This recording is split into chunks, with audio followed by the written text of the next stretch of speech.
తెలంగాణను వర్షాలు వేడటం లేదు. ఇవాళ కూడా తెలంగాణలోని పలు జిల్లాల్లో భారీ నుంచి అత్యంత భారీ వర్షాలు కురిసే అవకాశం ఉందని హైదరాబాద్ వాతావరణ కేంద్రం హెచ్చరించింది. సోమవారం కూడా కొన్ని జిల్లాల్లో భారీ నుంచి అతి భారీ వర్షాలు కురుస్తాయని తెలిపింది. ఇవాళ రెడ్ అలర్ట్, సోమ మంగళవారాలకు ఆరెంజ్ అలర్ట్ ప్రకటించింది. భద్రాద్రి కొత్తగూడెం, హనుమకొండ, మహబూబాబాద్, ములుగు, వరంగల్ జిల్లాల్లో అత్యంత భారీ వర్షాలు కురుస్తాయని వాటికి రెడ్ అలర్ట్ జారీ చేసింది. అలాగే ఆదిలాబాద్, జనగామ, భూపాలపల్లి, ఖమ్మం, ఆసిఫాబాద్, మంచిర్యాల, పెద్దపల్లి, సిద్దిపేట, సూర్యాపేట జిల్లాల్లో భారీ నుంచి అతి భారీ వర్షాలు పడతాయని ఆయా జిల్లాలకు ఆరెంజ్ అలర్ట్ జారీ చేసింది. మిగిలిన జిల్లాలకు ఎల్లో అలర్ట్ జారీ చేసింది.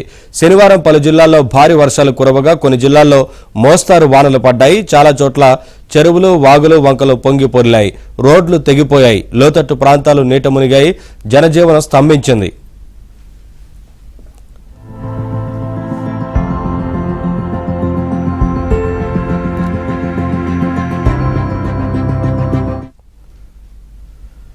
తెలంగాణలో భారీ వర్షాలు పడతాయన్న వాతావరణ శాఖ హెచ్చరికల నేపథ్యంలో అన్ని శాఖల అధికారులు, సిబ్బంది మరింత అప్రమత్తంగా ఉండాలని సీఎం రేవంత్ రెడ్డి ఆదేశించారు.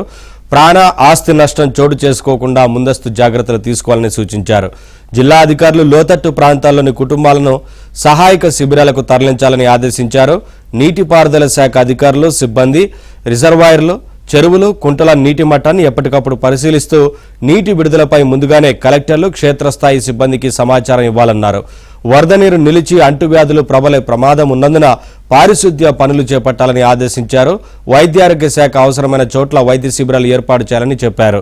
రెవెన్యూ, విద్యుత్, పంచాయతీరాజ్, ఆర్ఎండ్బి, వైద్యారోగ్య, పురపాలక, పోలీస్, అగ్నిమాపక శాఖలు, ఎస్డీఆర్ఎఫ్ సిబ్బంది సమన్వయంతో సాగాలని సూచించారు.